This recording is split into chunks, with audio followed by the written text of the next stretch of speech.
Sup guys, King here, bringing you a review on the latest Attack on Titan chapter 84. So yeah, it came out, I think it came out last night. I was going to do a live reaction on it, but I just happened to accidentally stumble upon it just by searching. I didn't think it would actually be out by now. I was expecting tomorrow, to be honest. So yeah, it caught me by surprise. And yeah, I apologize for not doing reviews on the other chapters previously, mostly because like I just got kind of tired with the cliche route it was going into. You had the chapter where Erwin died, and then the next chapter, you know, Armin supposedly died, and then the next chapter, you know, I was kind of thinking, okay, Armin's dead, Erwin's dead, very good deaths for those characters, the way they went out, only for the next chapter to kind of come out and be like, you know, because I was kind of suspicious at the time, what with the Titan serum still being there. And yeah, the next chapter came out and kind of confirmed, no, they're not dead, they're dying, but they're not dead yet. And now a choice has to be made on who's going to get the Titan serum, who's going to survive, and who's going to die. So I just thought, oh my god, like, why go through all that? Now you're just kind of extending the story, and I kept thinking, okay, with the way last chapter ended with Mikasa and Eren about to take on Levi, I was thinking we're going to get some sort of fight, right? And, you know, that was going to last a chapter. And then the next chapter we'd have to wait till next month to find out who's gonna survive, and then so on and so forth. But surprisingly, no, this chapter actually goes through the motions very, very quickly. You get a quick bit of conflict with Levi and Mikasa and Eren, along with the other soldier who's called Flock, the one who saved Erwin's life, the only one besides him that survived that skirmish with the Beast Titan.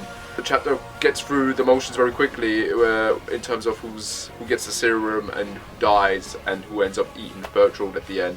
So that was actually surprising, the way it just went through the motions that quickly, while giving us a very emotional, very conflicting chapter with the characters and how they view Erwin and Armin and who they think should survive and get the serum. But yeah, the beginning part of this chapter, just like, because the way the last chapter ended, like Mikasa looked like she was ready to freaking go for the kill, and she does. I mean, Eren, he gets fucking smacked away by Levi when he's not letting go of that serum case, only for Mikasa to jump in and hold Levi by his throat with the sword, and you know, she can tell that Levi's pretty much exhausted. He's pretty much done, and you know, he's begging them not to do this. And you got Flock there, and you know, saying that he was ready to give up on life. But you know, he survived, and Erwin gave his life for Levi to kill the Beast Titan and shit, to at least do something with that. And you know, he's on Levi's side. So you know, there's kind of like a little mini civil war brewing, basically, no pun intended, with these.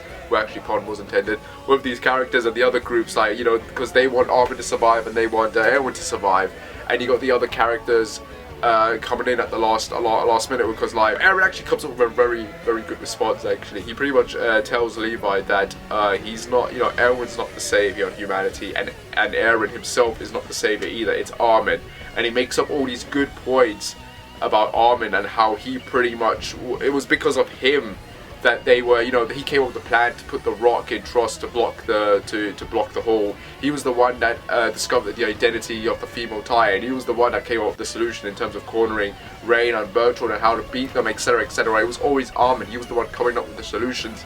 Erwin is smart. He's a genius. He's a tactician, yes.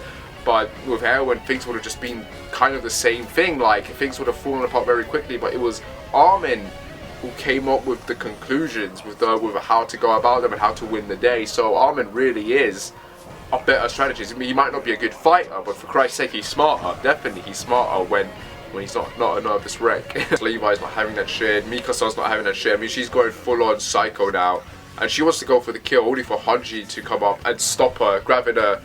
And you get this very, you know, everyone starts coming in. You've got Jean and Jean and Sasha. You've got everyone coming in, and they're all just shocked by what they see. You know, Bertold's there, you got Armin charred to death, and Erwin just dying. I mean, these guys are dying, and these guys are arguing about who to save, and it's like, wow, man, what a bloody conflict. Like, who's it going to be? And it pretty much, it seems like it's going in Erwin's favour, basically. I mean, even Hanji is on Levi's side, that they need Erwin, that they need him, his experience, his leadership to move the Survey Corps. And we also we get a little flashback with Hanji explain like how she would like to bring the people that died, you know, that saved her back to life. And we get a little flashback of how the soldier that was with her during the blast actually pushed Hanji down a well that was conveniently just placed there. and he got caught in the blast, and she survived. And yeah, she's pretty much traumatized by this, and the way she's holding Mikasa, it's very symbolic, very a lot of humanity really with these characters. The way she's holding Mikasa like a mother holding her daughter, and Mikasa starts shedding tears and crying. She doesn't want Armin to die because he's like the little brother, he's their friend. And pretty much the decision just ends with Levi, because he's the one that needs to make the decision, and he says that they need to save Erwin. So, and they need to get everyone away, because once he transforms, he's gonna have to eat Bertolt, so they can't be around. So what happens? The others end up getting Eren and flying away with him, along with Mikasa and the others. They all jump away, and really it's only Armin, Bertolt, Erwin, and Levi left on the rooftop at the end. And Levi's about to make that decision. He's this close on making that decision to stab Erwin in the arm with the injection. And we get little flashes of him overhearing the conversation that Armin, Eren, and Mikasa had just before they came to the wall, about their dreams they had about seeing the ocean, and of course Erwin's dream about wanting to see what's in the basement. Like that was his dream. He wants to know what's in that basement. That was his goal. And Kenny's dream as well. He gets flashes to that. And I think it's meant to kind of represent the difference between these characters in terms of how far they're willing to go and live. If Erwin comes back, really, he just wants to see what's in that basement. There's not a lot left for him to do after that. But if Armin comes back, his dream is to see the ocean. He wants to see the ocean with his friends. He made a promise, and he wants to see that ocean, okay? So really, his dream is far more out there compared to Erwin's. Erwin sounds like once he sees what's in the basement, he's willing to give up and die. Armin doesn't want to die. He would very much like to live. And that's kind of the symbolism and conflict that's going on with these, and with what Levi's thinking of. But at the same time, kind of saying that everyone in the end is the same. They all want something, only for he's about to make that decision, only for Erwin to just slap his arm away, slap the injection away, and he's unconscious. He's dreaming, dying. He's not fully awake, and he starts talking about his teacher and shit. He's answering a question like he's a pupil back in his youth. And Levi sees this, and he comes to this shocking realization that he kind of failed Erwin, because after all, Erwin decided to sacrifice himself so that Levi could kill the Beast Titan, and so that Erwin could pass on his skills, his legacy to the next generation. That's kind of what he's told Levi. So he already really said his goodbyes. He is ready to die. He was ready to die, and he did a lot of fucked up shit. He did a lot of selfish things, but in that last act of his life, he decided to do something for the next generation, and he gave his life for that. To bring him back would be in vain, to be honest. And in that last second, Levi realizes that, and we cut to the next panel in this chapter where we see Bertolt waking up only to be grabbed by this Titan with blonde hair, with short blonde hair, and he's screaming for them to save him. And he looks into the distance, and everyone's standing on the opposite roof watching him. And Bertolt's just like, save me, and like, nothing. There is no response, nothing, and you realise he's screwed, he's doomed, and he gets munched on. And then we cut to the guys on the roof, and shockingly enough, it's Erwin that's with them there, dying, or having died now, meaning that it's Armin that Levi in the end injected with after coming to that realisation and making these final decisions.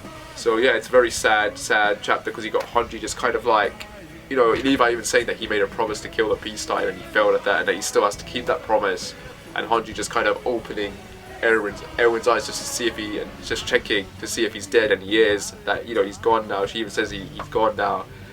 This is kind of very sad moment. Like it's like these people have just lost their father. That's what it feels like. It's like they've lost their king, and it's very depressing and sad, but also kind of fulfilling and very hopeful. What with Armin now, having been saved and having eaten Voltron, and now transforming and coming out back as himself, and you've got Eren and Mikasa and the others just pulling him out from there, and it's a very symbolic, very almost Christ-like rebirth really for Armin there. And yeah, this chapter was really beautiful in terms of how it symbolized all of that. And at the same time, it just makes me feel like this manga is going to go on for a bit more longer now, because Eren, Mikasa, and Armin are pretty much the main characters. To kill one of them off is to pretty much cut off the head of the other two.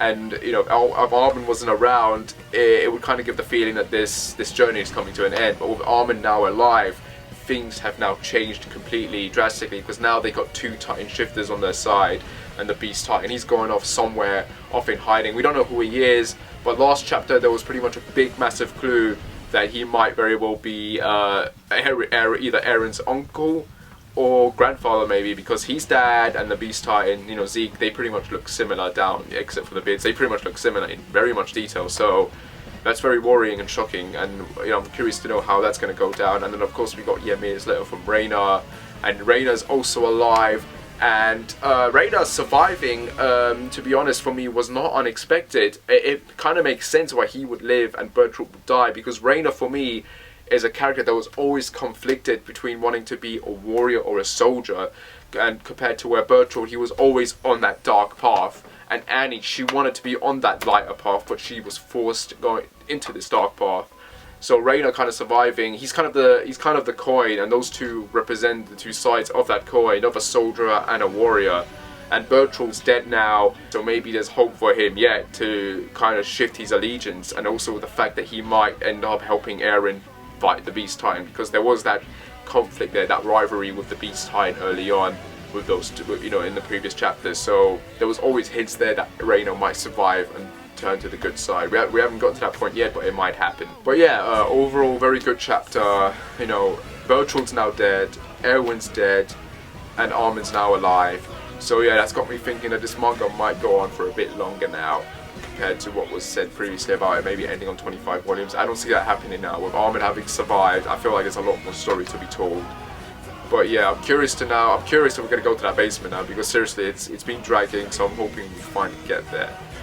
But yeah, beautiful chapter, a very emotional, heavy, beautiful chapter. I think this was the chapter we were all really waiting to see that conflict of the various characters and the ideals being tested in terms of what they wanted, what needed to be done, and what had to be done in the end, and what was more important, I guess. And yeah, it was just beautiful how that was realized and symbolized. So yeah, very, very beautiful chapter.